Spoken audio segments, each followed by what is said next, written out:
Everyone, कैसे हैं आप सब। और आई होप कि आप सब ठीक होंगे।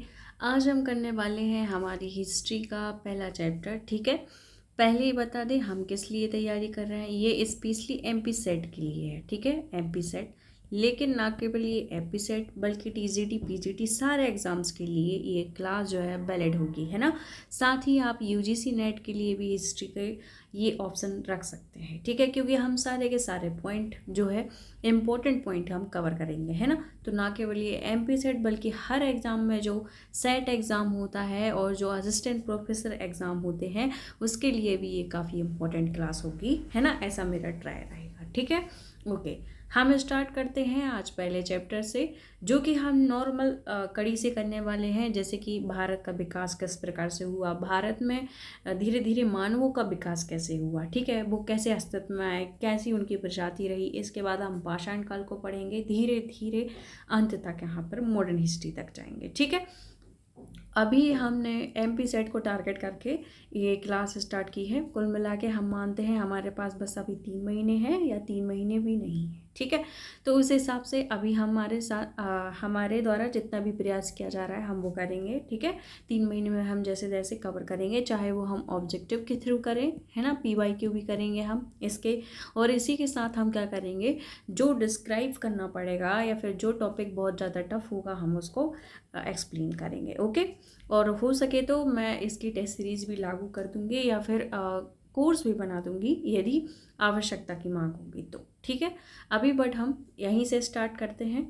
देखो, पहले हम पढ़ रहे हैं प्राचीन भारत का इतिहास, है ना। अब हम प्रजातियों से देखेंगे सबसे पहले कि कौन सी प्रजाति है जो अस्तित्व में आई, मतलब पाषाण काल में एक्टिव हुई। ठीक है, पहले कौन सी प्रजाति थी, क्या वो स्टार्टिंग से ही पत्थरों का आविष्कार कर गई, क्या हथियार यहाँ पर यूज़ करने लगी, बिल्कुल नहीं।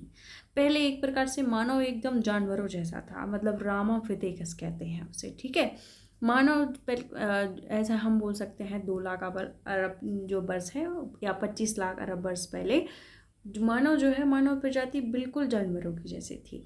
तो पहला जो है एक रामापिथेकस माना जाता है शाखा में, है ना। इसकी 2 शाखा मानी जाती हैं, एक होती है बंदरों के रूप में, मतलब कि जो इंसान या जो रामापिथेकस जंगलों के मध्य रह गए वो क्या कहलाते हैं, वो हमेशा बंदरों के रूप में रह गए। और जो रामापिथेकस की शाखा जो है वो मैदानी भाग में आ गई, है ना, उसको क्या बोलते हैं, हम होमोनिड बोलते हैं, या फिर इसी का दूसरा नाम क्या बोलते हैं, ऑस्ट्रेलोपिथेकस बोलते हैं। ठीक है, हमने जो मैदानी भागों में सबसे पहले कहाँ रामापिथेकस को देखा है, अफ्रीका जैसे जंगल में। ठीक है, अफ्रीका जैसे जंगल में। वैसे तो ये क्वेश्चन नहीं आएगा, लेकिन हम ओवरऑल पढ़ने के लिए इसको पढ़ रहे हैं। ओके, अब ऑस्ट्रेलोपिथेकस में फिर इसके बाद कौन सी प्रजाति आती है हमारी, होमो इरेक्टस। होमो इरेक्टस यदि हम एमपी सेट की बात करें तो कहीं ना कहीं हम जब हथनौरा पढ़ते हैं तो हथनौरा में जो मानव कंकाल की खोपड़ी मिलती है वो भी होमो इरेक्टस की प्रजाति थी। ठीक है, फिर इसके बाद निएंडरथल, इसका थोड़ा सा विकास होता है, इस प्रजाति में थोड़ा सी बुद्धि का विकास होता है, तो क्या आ जाता है, निएंडरथल। निएंडरथल आपको याद होगा, यदि आपने पहले भी कभी हिस्ट्री पढ़ी होगी तो उसमें क्या आता है, निएंडरथल ने मानव कब्र बनाना स्टार्ट कर दिए थे, मतलब कि वो भूत प्रेत जैसी चीज़ों में विश्वास करने लगा था, बहुत सारी उसकी बौद्धिक क्षमता में विकास होने लगा था। ठीक है, हम ऐसा बोल सकते हैं। फिर आता है होमोसेपियंस, और इसके बाद आता है होमोसेपियंस सेपियंस, जो कि हमारी वर्तमान अवस्था है। ठीक है, इस प्रकार से बस मुझे एक परिचय देना था कि मानव किस प्रकार से मानव की प्रजाति जो है विकसित हुई थी। असल इतिहास हमारा यहाँ से स्टार्ट होता है। ठीक है, इतिहास का विभाजन जो है ना केवल हम हमारे भारत लेवल पे इस प्रकार से होता है, बल्कि समस्त यदि हम देश देखें तो उस प्रकार से ही, तीनों प्रकार से होता है ये। ठीक है, ये प्रागैतिक हासिल काल रहता है, फिर एक आद्य ऐतिहासिक काल रहता है, फिर ऐतिहासिक काल रहता है। ओके, अब प्रागैतिक हासिल काल में हम देखेंगे कि इसमें क्या क्या चीज़ें होती हैं। इसमें जो मानव रहता है उसने कोई भी लिपि का आविष्कार नहीं किया था, मतलब ये सारे के सारे साक्ष्य इसमें हमें किसके थ्रू जान पड़ते हैं, पुरातात्विक साक्ष्य जाने पड़ते हैं। हमें यहाँ से कोई स्क्रिप्ट, कोई ग्रंथ प्राप्त नहीं होता है। यहाँ से बस हम इस काल का कैसे अंदाज़ा लगा सकते हैं, हम जमीन से कुछ भी इनके जैसे मृदभांड हो गए या फिर कुछ भी जो शस्त्र अस्त्र इन लोग यूज करते हैं उसके थ्रू बस हम इनकी कहानी को पता लगा सकते हैं। जैसे कोई अनाज है या उनके कोई हथियार है, वहाँ से हम पता लगा सकते हैं कि इन लोग किस चीज़ का यूज़ करते थे। इसके आधार पर ही हमने समस्त हिस्ट्री को डिवाइड किया है प्राग ऐतिहासिक काल में, है ना। पत्थरों का किस प्रकार से क्या है, पत्थरों में भी बहुत सारी चीज़ों का ना अंतर हो जाता है। अंतर जैसे कहीं हमें सार पत्थर मिलते हैं, कहीं हमें बहुत ही चौड़े पत्थर मिलते हैं। उस प्रकार से भी हम समझ सकते हैं कि बौद्धिक क्षमता का किस प्रकार से मानवों में विकास हो रहा है। यदि वो शार्प हो रही हैं तो अब उनके दिमाग में ये चीज़ बैठ रही है कि किसी भी चीज़ को शार्प करेंगे तो वो असल में अच्छे से काम करेगी, ठीक है। तो इस प्रकार से चीज़ों को बांटा गया है। फिर हम वही जाएंगे आद्य ऐतिहासिक काल में। तो इसमें क्या है, इसमें देखो इंस्क्रिप्शन या इंस्क्रिप्ट तो मिली है, ग्रंथ तो मिला है, लेकिन क्या है हम उसको आज तक पढ़ नहीं सके, ठीक है। मतलब पुरातात्विक साक्ष्यों के अलावा जो हम पृथ्वी के नीचे उत्खनित कर रहे हैं वो सब पुरातात्विक सोर्स हैं। मतलब पृथ्वी के नीचे जो जो भी मिल रहा है वो सब पुरातात्विक है, ठीक है। चाहे वो शैल चित्र हो, चाहे वो उनके मृदभांड हो, चाहे वो उनके सिक्के हो, चाहे वो उनकी यूज़ करी वस्तुएं हैं, ठीक है। इसके अलावा उनके ग्रंथ, स्क्रिप्ट या फिर उन्होंने जो कुछ भी लिखा है, शिलालेख, आलेख, अभिलेख, तो उनके आधार पे क्या बोला जाता है कि उनके लिखित साक्ष्य भी मौजूद है। लेकिन सिंधु सभ्यता में लिखित साक्ष्य तो मौजूद हैं, या सॉरी आद्य ऐतिहासिक काल में लिखित साक्ष्य तो मौजूद हैं, लेकिन आज तक इनको कोई पढ़ नहीं सका है, ठीक है। तो ये कहलाता है आद्य, है ना, मतलब आधा, मतलब लिखा तो है लेकिन हमने आज तक इसको पढ़ा नहीं है, ठीक है। फिर एक होता है ऐतिहासिक काल। ऐतिहासिक काल मतलब जिसमें हम ग्रंथों को जो लिखे गए हैं उनको पढ़ भी सकते हैं, साथ साथ इनको, क्योंकि देखो कहीं ना कहीं ये द्विभाषिक लेख भी लिखे हैं। जहाँ जहाँ द्विभाषिक लेख मतलब इंसान को यदि एक लैंग्वेज नहीं समझ में आ रही तो दूसरी से वो समझ सका कि इसको एक्चुअल में वो किस प्रकार से बांट रहे हैं, ठीक है।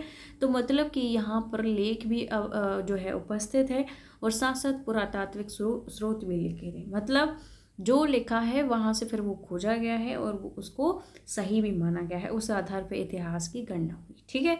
अब आद्य ऐतिहासिक काल में हम किन किन चीज़ों को बांट रहे हैं वो हम देखेंगे। आद्य ऐतिहासिक काल जो हमने देखा कि हाँ उसमें स्क्रिप्ट तो मिली है लेकिन पढ़ी नहीं गई, उसको दो भागों में बांटा गया है। पहला हमारा सिंधु घाटी सभ्यता और दूसरा हमारा वैदिक सभ्यता। अब आपको कन्फ्यूज़न होगा कि हाँ सिंधु घाटी सभ्यता में हम बोल सकते हैं कि वहाँ पर मोहरें मिली थी, मोहर में कुछ नहीं लिखा था, वहाँ पर बस चित्र बने हुए थे, ठीक है। मृदभांड मिले हुए थे, कपड़े मिले हुए थे, मिट्टी के बर्तन मिले हुए थे, बहुत सारे साक्ष्य मिले हैं। लेकिन यहाँ पर कुछ ऐसी भाषा में भी लिखा गया है जो कि पढ़ा नहीं जा सकता, ठीक। वो तो हम मान सकते हैं, लेकिन ये वैदिक सभ्यता क्यों लिख दी? क्वेश्चन तो यही है कि वैदिक सभ्यता इसके अंतर्गत क्यों आ रही है, जब हमने इसमें ऋग्वैदिक काल भी देखा है, हमने उत्तर वैदिक काल भी देखा है, बल्कि हमारे समस्त ग्रंथ जो हैं इसी काल में हुए हैं। अब लेकिन क्यों? तो एक क्वेश्चन का आंसर ये है कि देखो वैदिक सभ्यता के अंतर्गत वेद नहीं लिखे गए हैं, यही तो कन्फ्यूज़न है। वेद जब लिखे गए हैं उसके अंतर्गत वैदिक सभ्यता लिखी गई है, ये उल्टा करके पढ़ो। देखो मतलब कि जब हमने वेदों को पढ़ा, वेद कब संपन्न हुए? गुप्त काल, उत्तर गुप्त काल, समझ रहे हो, तब वेदों को लिखा गया, संपन्न किया गया, उस समय लिखे गए। और उन वेदों में कुछ वैदिक सभ्यता के बारे में लिखा हुआ था, फिर उनकी पुष्टि की गई कि हाँ भाई वहाँ से कुछ चीज़ें तो मिली हैं। तो इस प्रकार से वैदिक सभ्यता अस्तित्व में आई। वैदिक सभ्यता में वेद नहीं लिखे गए, वेद बहुत बाद में लिखे गए हैं, फिर वहाँ पर वैदिक सभ्यता जैसी कोई चीज़ अस्तित्व में आई कि उस समय कुछ ऐसा था। अब उस समय कुछ ऐसा था तो उस समय यहाँ पर देखी गई, है ना। लेकिन वहाँ पर उस समय कोई भी इंस्क्रिप्शन नहीं थी, कोई भी ऐसा ग्रंथ नहीं था, इसीलिए वैदिक सभ्यता को उसके अंतर्गत लेके आए हैं, ठीक है। आई होप कि मैं आपको समझाने में सफल रही होंगी। फिर इसके बाद हम प्रागैतिहासिक काल, जो कि हमने इस प्रकार से बांटा था, ये वाला पॉइंट, ठीक है। तो हम इस पॉइंट को पहले लेके चलेंगे, फिर इसके बाद इस पॉइंट पे आएंगे और फिर इसके बाद थर्ड पॉइंट पे आएंगे, ठीक है। अब पहले पॉइंट को जब हम लेके चलते हैं तो पहले पॉइंट को मतलब इसमें क्या था, हमने देखा था इसमें सिर्फ पुरातात्विक सोर्स मिले हैं, हमें कोई भी लिखित साक्ष्य प्राप्त नहीं हुआ है, ठीक है। अब पुरातात्विक सोर्स, अब उनको क्या हमने तीन भागों में बांटा है, एक पाषाण काल, एक मध्य पाषाण काल, एक नवपाषाण काल। अब ये पत्थर ही तो मिले हैं इस समय, लेकिन फिर भी तीन भागों में बांटा हुआ है, ऐसा क्यों? तो इसका आंसर ये है कि पत्थर का आकार धीरे धीरे परिवर्तित होता गया। जैसे यहाँ पर मान लो टोटली चौड़ाई वाले पत्थर थे, ठीक है, फिर धीरे धीरे इनको शार्प बनाया गया थी, थोड़े थोड़े शार्प बने होंगे और यहाँ पर टोटली शार्प बन गए होंगे, ठीक है।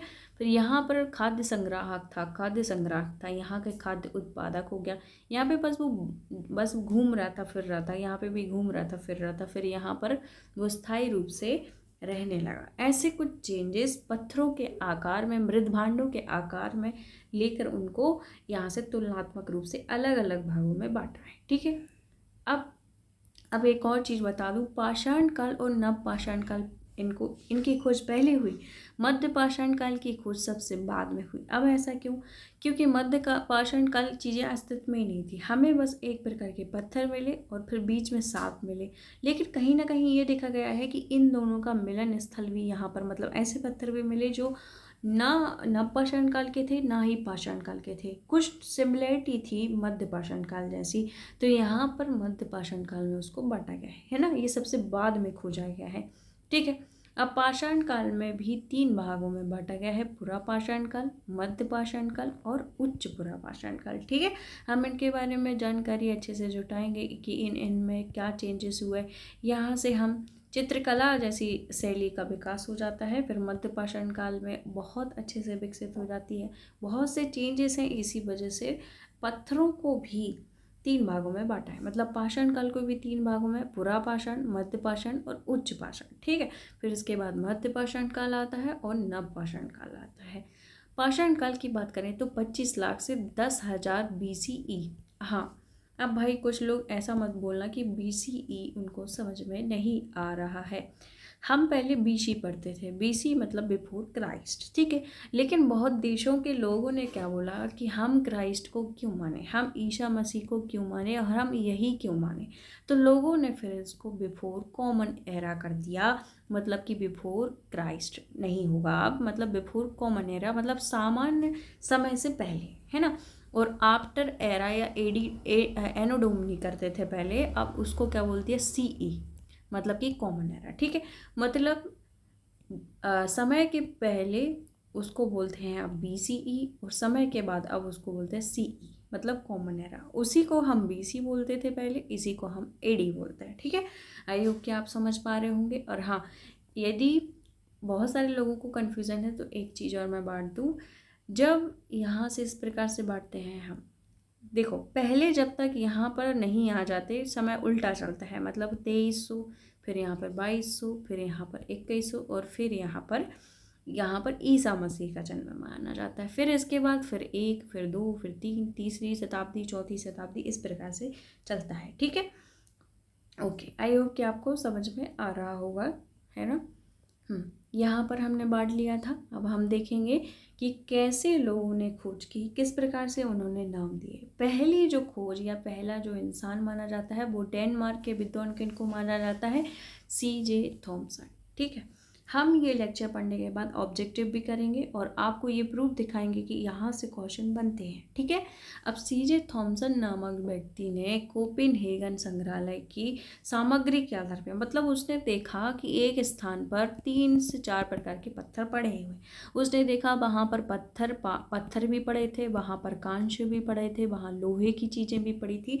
तो उसने उस आधार पे पत्थर जो पाषाण है उनको अलग करा, है ना, कांस्य वाले उपकरण है उसको अलग करा, लोह वाले उपकरण है उनको अलग करा। उसने टोटली ऐसे बांट दिया कि पाषाण काल, कांस्य काल और लोह काल, दैट्स सिंपल, है ना। उसने बस इस प्रकार से बांटा, किसने, CJ थॉमसन। अब आपसे ये पूछा जाएगा कि इस त्रिकाल में, मतलब पाषाण काल और कांस्य काल और लोह काल में किसने बांटा, तो CJ थॉमसन ने बांटा। कहाँ के संग्रहालय में, कोपेनहेगन के संग्रहालय में। 2 प्रकार के क्वेश्चन आएंगे, ठीक है।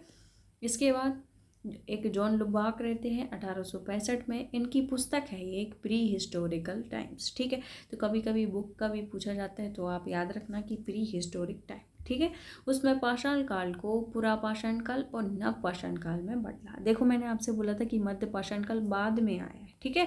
तो पुरा पाषाण काल और नव पाषाण काल में किसने बदला है, जॉन लुबाक। वहीं जब हमने कोपेनहेगन के बारे में पढ़ा था, CJ थॉमसन के बारे में पढ़ा था, तो उसने पहले पाषाण काल में बदला, फिर कांस्य काल में बदला, फिर लोह काल में बदला, ठीक है। आई होप कि आपको क्लियर हुआ होगा। अब हम पाषाण काल को पढ़ेंगे ओवरऑल। पाषाण काल में क्या है कि एडवर्ड लार्टेन ने पुरा पाषाण काल को 3 भागों में बदला, मतलब पुरा पाषाण, मध्य पाषाण, मध्य पुरा पाषाण और उच्च पुरा पाषाण। ठीक है, देखो आई नो कि कन्फ्यूज़न आपको लग रही होगी कि कितने पाषाण काल है। देखो पाषाण काल को हमने 3 भागों में यहाँ पर बांटा हुआ था, है ना, पुरा पाषाण, मध्य पाषाण और उच्च पुरा पाषाण। इसको किसने 3 भागों में मतलब बांट दिया? लॉर्टेट ने। ठीक है, लॉर्टेट ने बांटा। फिर जब हम सीजे थॉमसन के बारे में पढ़ते थे तो उसने 3 भागों में किस प्रकार के पाषाण काल को बैठा, फिर इसमें कांस्य को बांट दिया, फिर इसमें लोह को बांट दिया। ठीक है, जब हम जॉन लुक बाक के बारे में पढ़ते हैं तो उसने किन किन भागों में पढ़ा? उसने सिर्फ पाषाण काल ओवरऑल और नव पाषाण काल ओवरऑल पढ़ा था। ठीक, ये थोड़ा सा आपको कन्फ्यूज़न हो सकती है, क्लियर ना होगी, लेकिन अब हो चुकी होगी। ठीक है, हमने पढ़ लिया। अब पाषाण काल में क्या है कि इसमें हथियारों का आविष्कार एक क्रांतिकारी घटना थी। जैसे हम रामाफिथिकस पढ़ते हैं, ऑस्ट्रेलोपिथेकस पढ़ते हैं, उस समय के लोग हथियार बनाना ना यूज़ करना जानते ही नहीं थे। तो जब हम पाषाण काल के अंतर्गत पढ़ते हैं कि पाषाण काल में एक यूनिक चीज़ क्या आई कि उनको हथियार का आविष्कार उन्होंने किया, है ना, भले ही वो चौड़े चक्रे जैसे भी हों, बट उन्होंने हथियार का आविष्कार किया, उसका यूज़ करना समझे, ये चीज़ बहुत इंपॉर्टेंट है। इस काल के लोग क्या थे? निग्रोड प्रजाति के थे, है ना, निग्रेडो प्रजाति के थे। ओके, ये ओवरऑल उनकी एक प्रकार से विशेषता है। ठीक, आगे भी पढ़ेंगे हम उनके बारे में। अब हम इसमें क्या पढ़ेंगे? पाषाण काल में ये बता रही हूँ कि पाषाण काल के जो साक्ष्य हैं पहले कहाँ पर कैसे मिले। तो 1842 में प्राइम रोज द्वारा प्रथम साक्ष्य मिला। कहाँ पर? लिंग सुगुर। ये कहाँ पर स्थान है? कर्नाटका। देखो 1842 बोला है ना। एक पॉलीदार चाकू मिली है और बाड़ागर मिले हैं, लेकिन ये तो नव पाषाण काल के थे, इसीलिए हम अभी के लिए इनको छोड़ेंगे। जब नव पाषाण काल पढ़ेंगे ना तो इनका नाम फिर से हम लेंगे। हम बस साक्ष्यों को पहले क्रम में बता रहे हैं कि लोगों ने सबसे पहले नव पाषाण काल के साक्ष्य पहले खोज लिए थे। ठीक है, मतलब 1842 में ये पॉलिशदार चाकू और जो बाड़ाग्र हैं ये नव पाषाण काल की विशेषताएं हैं, हम आगे चल के पढ़ेंगे। तो मतलब 1842 में नव पाषाण काल के साक्ष्य खोले गए।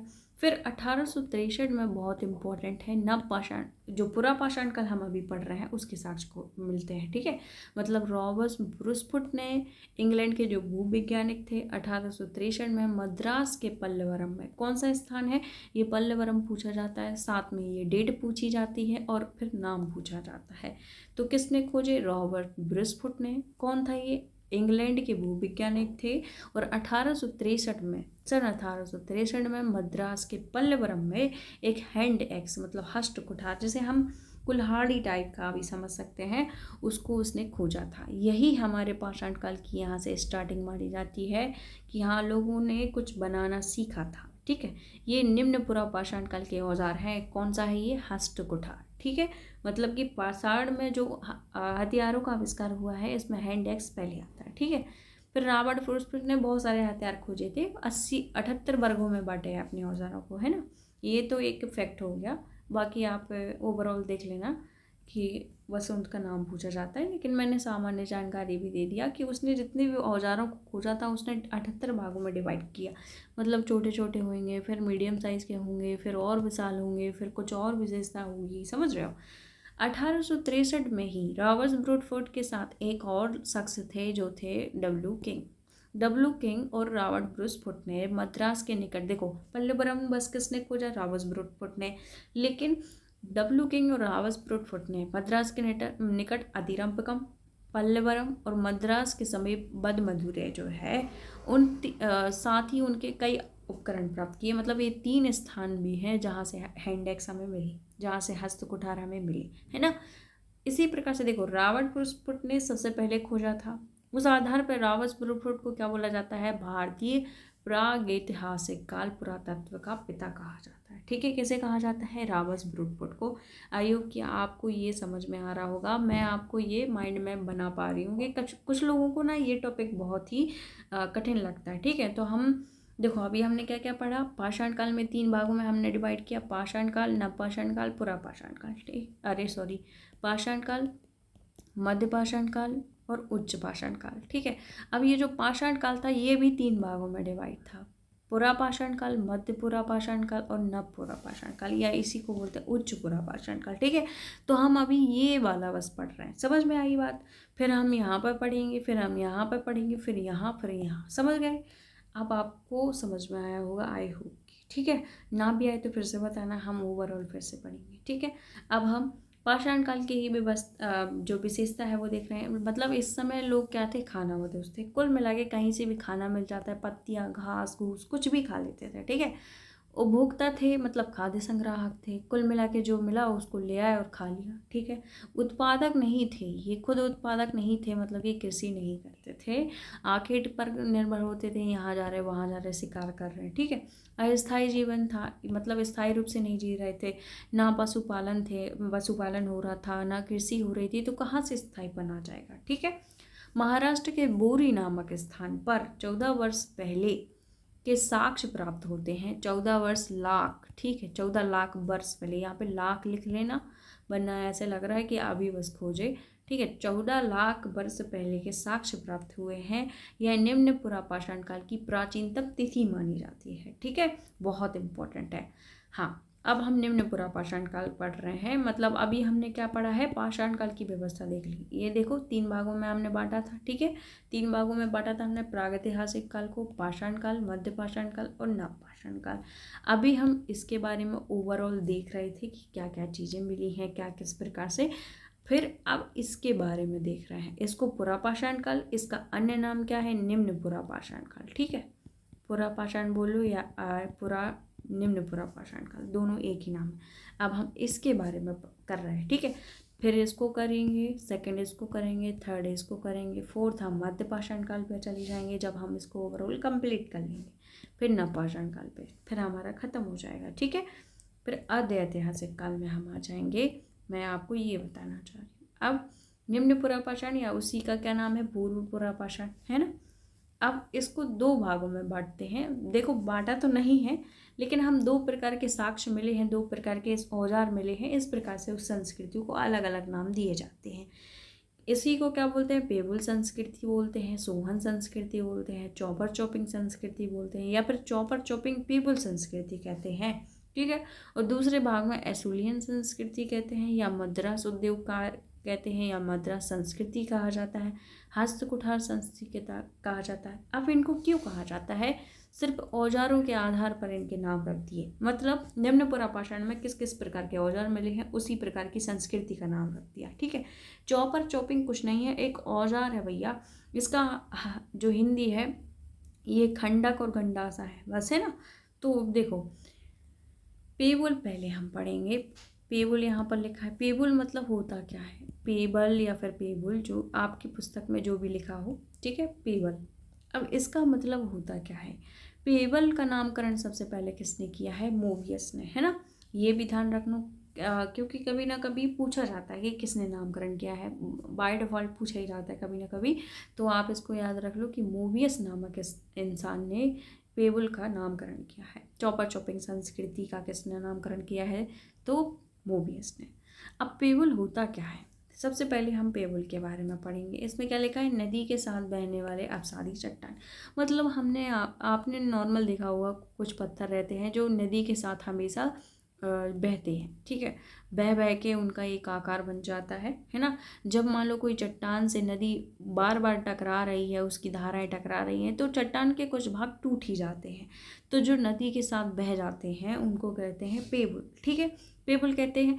अब जब और भी ज़्यादा जब वो कटते फिरते जाते हैं, जैसे मान लो ये एक प्रकार का पत्थर था, अब इस साइड से ये कट रहा है, तो ये गोल आकार का, आधा चपटा और इस साइड से गोल, इस प्रकार से, तो इसको बोलते हैं चॉपर। और जब दोनों साइड से इसकी धारा बन जाती है तो इसको बोलते हैं चॉपिंग। समझ गए, वो एक ही चीज़ है ना। तो इसका क्या, एक धार वाले क्या बोलते हैं, गंडासा, और दूसरे धार वाले क्या बोलते हैं, खंडक। मतलब निम्न पुरापाषाण काल के कौन कौन से हो गए, पेबुल हो गया, गंडासा हो गया, खंडक हो गया, है ना। ये शस्त्र हैं एक प्रकार के। अब इसके साक्ष्य सबसे पहले हमें मिले कहाँ से है इस प्रकार के औजार, तो हमें मिले हैं सोहन नदी के किनारे। सोहन नदी है कहाँ पर, पंजाब में है। पंजाब कौन सा वाला, पाकिस्तान वाला। ठीक है, और सिंधु नदी की सहायक नदी है सोहन नदी, है ना। अब इसको खोजा किसने था, तो 1928 में D.N. बाड़िया द्वारा खोजा गया था। ये काफ़ी इंपॉर्टेंट है, डायरेक्ट आपसे पूछा जाएगा। हाँ, आपसे क्वेश्चन कैसे पूछे जाएंगे, जो सोहन संस्कृति है वो किस काल से संबंधित है, तो निम्न पुरापाषाण काल। ठीक है, चौपर चौपिक संस्कृति है वो किस काल से संबंधित है, तो निम्न पुरापाषाण काल। इस प्रकार के क्वेश्चन आपसे पूछे जाएंगे। ठीक है, अब सोहन संस्कृति के पिता किसको कहा जाता है, डी.एन. वाडिया, क्योंकि उत्खनन का कार्य सबसे पहले किसने कराया, डी.एन. वाडिया। सोहन को संस्कृति का नाम किसने दिया, तो H.D. Terra. Terra and Peterson आपको बहुत नाम आएगा, है ना। नवपाषाण काल भी या सिंधु सभ्यता भी पढ़ेंगे तब भी आएगा। ठीक है, ये एक प्रकार से उत्खनन करता है। फिर यहीं इसी स्थान के पास KRU टॉड जो है, उन्होंने सोहन घाटी के पिंडी घेव स्थल का उत्खनन करा था। ये पिंडी घेव कहाँ पर है, ये भी पाकिस्तान में है, तो ये हमें ध्यान रखना है कि पिंडी घेव कोई एक प्रकार का निम्न पुरापाषाणकालीन स्थल है। ठीक है, फिर H.D. टेरा और पीटरसन ने शिवालिक पहाड़ी पर उत्खनन कराया था, मतलब निम्न पुरापाषाण काल के उपकरण खोजे थे, है ना। शिवालिक पहाड़ी हमने पढ़ा है, हिमालय के पास है, सबसे उसका दक्षिणी छोर है ना शिवालिक पहाड़ी। फिर H.D. सांकलिया जी ने अब यहाँ पर क्या क्या खोजा वो बहुत इंपॉर्टेंट है। H.D. सांकलिया जी ने सोहन नदी के घाटी में मानव आवास के साक्ष्य खोजे हैं, मतलब कि मानव रहता था, उन्होंने ये खोजा है। ठीक है, और फिर 5 वेदिकाएं प्राप्त हुई हैं। अब वेदिकाओं से आप ये मत समझो कि कुछ दिए कहते हैं इसको वेदिका कहते हैं, नहीं। जैसे ये मान लो ये नदी है, नदी घाटी है, ठीक है, ये सोहन नदी घाटी है। अब फिर जो लेयर बनती जाती है ना, पहाड़ पर्वत जो जिस प्रकार से लेयर बनाते हैं, एक परत की दूसरी परत, फिर तीसरी परत धंसती है, फिर बनती है, चीज़ों का फिर निर्माण होता है। बार बार पृथ्वी, आपको पता है ना, कोई भी पृथ्वी ऐसा नहीं है ये अभी उदय हो गया, हो सकता है वहाँ पे पहले पूर्व में कुछ और था। फिर जो इस प्रकार की लेयर बनती है उसको वेदिका बोलते हैं, है ना। मतलब नदी के चारों ओर इस प्रकार के जो परतदार स्थान होते हैं उसको वेदिका कहते हैं। तो यहाँ पर 5 प्रकार की वेदिका मिली हैं, मतलब 5 प्रकार से ये रीबैलेंस हुआ है, ऐसा बोल सकते हैं। ठीक है, और अलग अलग साक्ष्य मिले हैं, कहीं वहाँ पर हस्त कुठार जैसी निर्मित चीज़ें मिली हैं, कहीं वहाँ पर किसी भी जीव जंतु का निर्माण नहीं पाया जाता है ना। तो 5 वेदिकाएं अलग अलग लेयर मिली हैं, लेकिन 5 वेदिकाओं में क्या क्या मिला है ये हमसे नहीं पूछा जाएगा। ठीक है, तो इसीलिए मैंने आपको पढ़ाया भी नहीं है। टोटल आपसे पूछा जाएगा कि सोहन संस्कृति में 5 वेदिकाएं मिली हैं। ठीक है, ये किसने खोज की, ये हमें पता है, अरुण H.D. सांकलिया जी ने। ठीक है, दूसरा आपसे पूछा जाएगा सोहन संस्कृति में कितनी वेदिकाएं मिली हैं, ये क्वेश्चन आ भी चुका है, तो आई होप कि आपको समझ में आ रहा होगा कि कितना इम्पोर्टेंट है। ठीक है, इसके बाद हैंड कुठार, इसको 2 संस्कृतियों में बांट दिया है ना हमने। क्या क्या बांटा है, हमने पेबल संस्कृति के रूप में भी बांटा है और एसिलियन संस्कृति के भी बारे में बांटा है ना। एसिलियन या उसी को क्या बोलते हैं, मद्रास या फिर संस्कृति, है ना। तो हम क्यों बांटते हैं, क्यों कह रहे हैं हम उसको, तो वो देखेंगे हम। ये रहा, देखो 1863 में हमने ये पढ़ लिया है कि रॉबर्ट ब्रूडफोर्ड ने पलवरम में हस्त कुठारों की खोज की थी, जो कि कहाँ का स्थान है, कर्नाटक के मद्रास के पास का स्थान है।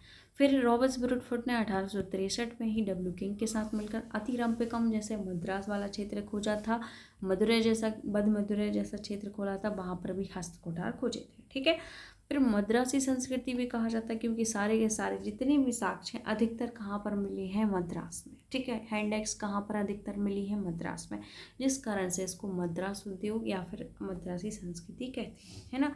और चूँकि फ्रांसीसी भाषा का शब्द एसुलियन संस्कृति है, जहाँ पर इन औजारों के पत्थर को, जैसे क्लीवर हो गया, बिदारनी मतलब स्क्रैपर हो गया, जैसे पत्थर के औजारों को एसुलियन कहते हैं, इसीलिए हम इसको एसुलियन कह रहे हैं। हैंड एक्स को भी एसुलियन कहते हैं वहाँ पर, इसीलिए हम इसको क्या बोल रहे हैं, एसुलियन संस्कृति का नाम दे रहे हैं। ठीक है, आई होप कि आपको समझ में आ रहा है। ठीक है, अब ये हमने पढ़ लिया, मतलब कि हमें निम्न पुरापाषाण काल में निम्न पत्थर मिलते हैं। जैसे औजारों की बात करें तो हमने चॉपर चॉपिंग देखी है ना। चॉपर हो गया, ये चॉपिंग हो गया, उसको खंडक कहते हैं, इसी का नाम गंडासा है। तो आपसे क्वेश्चन पूछा जाएगा कि गंडासा या खंडक किस काल के पत्थर हैं। देखो अभी तो अच्छा लग रहा है क्योंकि हम बस एक ही काल पढ़ रहे हैं, फिर जब मध्य पुरापाषाण काल, उच्च पुरापाषाण काल आएगा, फलक संस्कृति आएगी, ब्लेड एंड ब्यूरेन आएगा, चकमक पत्थर आएंगे, पॉलीदार पत्थर आएंगे, तो हम उसमें बहुत कंफ्यूज होंगे, ठीक है। तो यहीं के यहीं याद कर लो कि एसिविलियन संस्कृति, देखो मुस्तारी संस्कृति भी आएगी, मैग्डेलियन संस्कृति भी आएगी, अलग अलग नाम आएंगे, तो यहीं पर याद करो कि किसको क्या बोलते हैं, ठीक है। एसिविलियन संस्कृति निम्न पुरापाषाण काल से संबंधित है। गंडस, गंडासा, चॉपर, चॉपिंग, बिदारनी, बिदारनी को क्या बोलते हैं, स्क्रैपर, हस्त कुठार या हैंड एक्स, ये सभी निम्न पुरापाषाण काल के औजार हैं, ठीक है, पढ़ लिया। हाँ, कौन सा पत्थर यूज होता था, क्वार्टजाइट पत्थर होता था। आगे चल के फिर कौन सा यूज होगा, चार्ट, जेस्पर, फ्लिंट जैसे पत्थर जो है यूज होंगे, ठीक है। उसके बाद चौतरा नामक एक ऐसा स्थान है जहाँ पर उत्तर और दक्षिण का इसको मिलन स्थल बोला जाता है। अब आपसे पूछेगा कि निम्न पुरापाषाण कालीन ऐसा कौन सा स्थल है जहाँ पर दक्षिण और उत्तर की परंपराओं का मिलन स्थल है, मतलब हम समझे नहीं। इसका मतलब ऐसा है कि यहाँ से हैंडेक्स भी मिला है, चॉपर चॉपिंग के साक्ष्य भी मिले हैं, दोनों ही यहाँ पर मिले हैं चौतरा में, ठीक है। ये भी सोहन घाटी जो है वहाँ का स्थान है, ठीक है। इसके बाद अब हम स्थानों की बात करेंगे कि कहाँ कहाँ पर ओवरऑल भारत में साक्ष्य मिले हैं। तो ये हम देखेंगे, स्थानों में हम देखेंगे उत्तर भारत में सोहन संस्कृति, अभी हमने पढ़ लिया कि वहाँ से चौपर चौपिंग मिली है। राजस्थान के डीडवाना और चित्तौड़गढ़ से भी साक्ष्य मिले हैं। बेलन घाटी में, कहाँ पे, मिर्जापुर में। बेलन घाटी क्या है, बेलन नदी, टोंस नदी की सहायक, यहाँ से तीनों काल के साक्ष्य मिले हैं, मतलब निम्न पुरापाषाण काल, मध्य पाषाण काल और उच्च पाषाण काल, है ना। कुल 44 स्थान यहाँ से मिले हैं।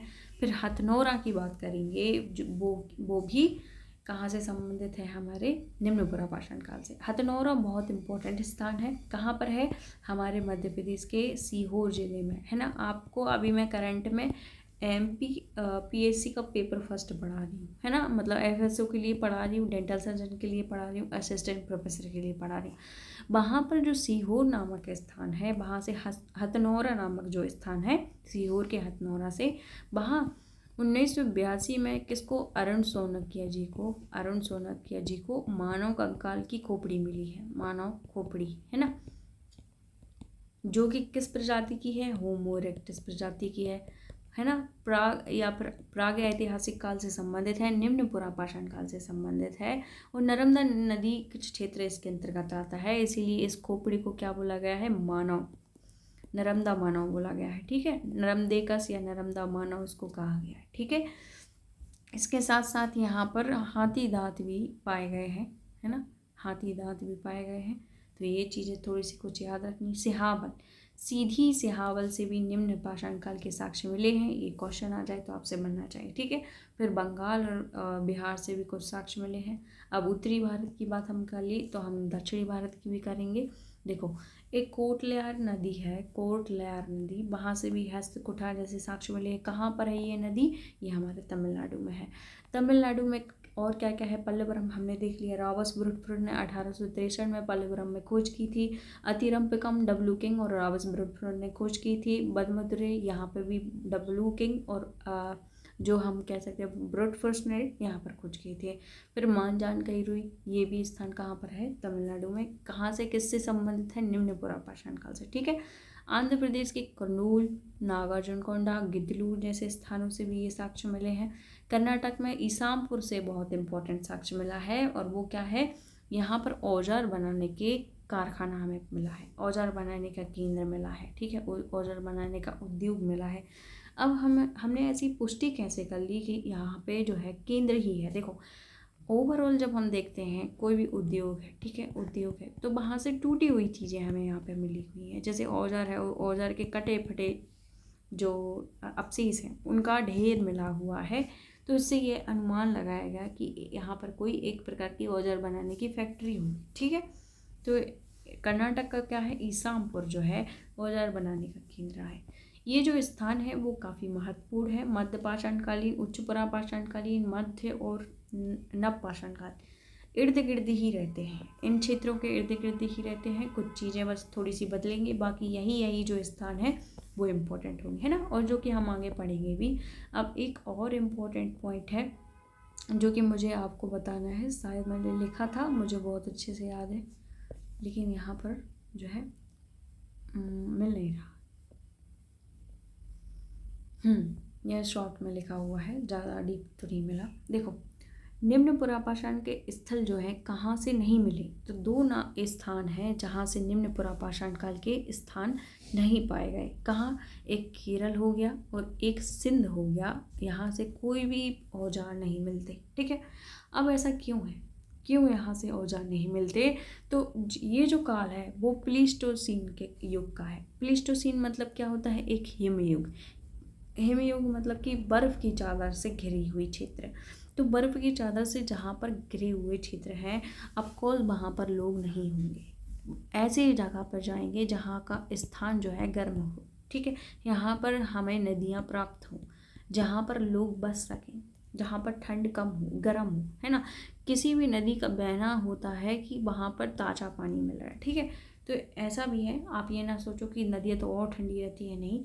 बर्फ़ जैसे स्थान नहीं मिल जाने के कारण यहाँ पर लोग गर्म स्थान में रहना पसंद करते थे, लेकिन ज़्यादा गर्म तो नहीं, लेकिन कम गर्म, जहाँ पे कम थोड़ा सा ज़्यादा ठंडा तो नहीं, कम थोड़ा सा ठंडा वहाँ पर हो। प्लीस्टोसीन में ऐसे ही स्थलों पे लोगों ने रहना जो है उपयुक्त समझा। ठीक है, जिससे उनका बचाव हो सके, है ना, ज़्यादा ठंड ना हो, गर्म जैसे स्थानों पर रहना उपयुक्त समझा, है ना। और रही बात, तो आपको यदि क्वेश्चन आए गंगा वाले घाटी के क्षेत्र से क्यों नहीं मिले साक्ष्य, तो उसका आंसर ये भी है कि देखो, पहले तो वो, ये जो आप हिमालय पढ़ते हो ना, पहले हिमालय था ही नहीं। ठीक है, तो वहाँ इतनी नदियाँ अस्तित्व में थी भी नहीं, इतनी धारदार भी नहीं थी, है ना। तो एक प्रकार से वहाँ नदियाँ थी भी नहीं, हाँ, और लोग गर्म स्थान पर जाना ज़्यादा पसंद करते थे। यहाँ पर जब नदियाँ नहीं थी, या फिर थी थोड़ी इतनी मात्रा में नहीं थी, तो वहाँ पर पहली बात तो नदी में आपके लिए जो है पानी की व्यवस्थाएं नहीं थी उस क्षेत्र में, या फिर गर्म स्थान थे नहीं थे, है ना। तो इस कारण से भी वहाँ पर क्षेत्र में जो है साक्ष्य नहीं मिले। घने घने जंगल थे, वहाँ पे लोग नहीं रह सकते थे, तो इस कारण से भी लोग वहाँ पर नहीं मिलते हैं। ठीक है, दो कारण हो सकते हैं इसके, बाकी वहाँ से क्वेश्चन नहीं आएगा, वहाँ से बस इंटरव्यू पर्पज से क्वेश्चन आता है। यहाँ से जितने भी क्वेश्चन बन सकते थे मैंने सारे के सारे कवर करा दिए। ठीक है, आई होप कि आपको ये लेक्चर पसंद आया होगा। बाकी इसके भीतर ही रहेगा क्वेश्चन, इसके बाहर कुछ नहीं जाएगा। ठीक है, आई होप कि मैं समझाने में सफल रही होंगी। ठीक है, आगे हम क्या पढ़ेंगे, अब हमारा क्या रह चुका है, हमारा मध्य पुरापाषाण काल रह चुका है, उच्च पुरापाषाण काल, फिर इसके बाद मध्यकाल और नव पाषाण काल। मध्यकाल और मध्य पुरापाषाण काल में अंतर है। ठीक है, तो हमने आज ये लेक्चर कंप्लीट कर लिया। आई होप कि आपको पसंद आया होगा। फिर मिलते हैं किसी नए लेक्चर के साथ, तब तक के लिए धन्यवाद।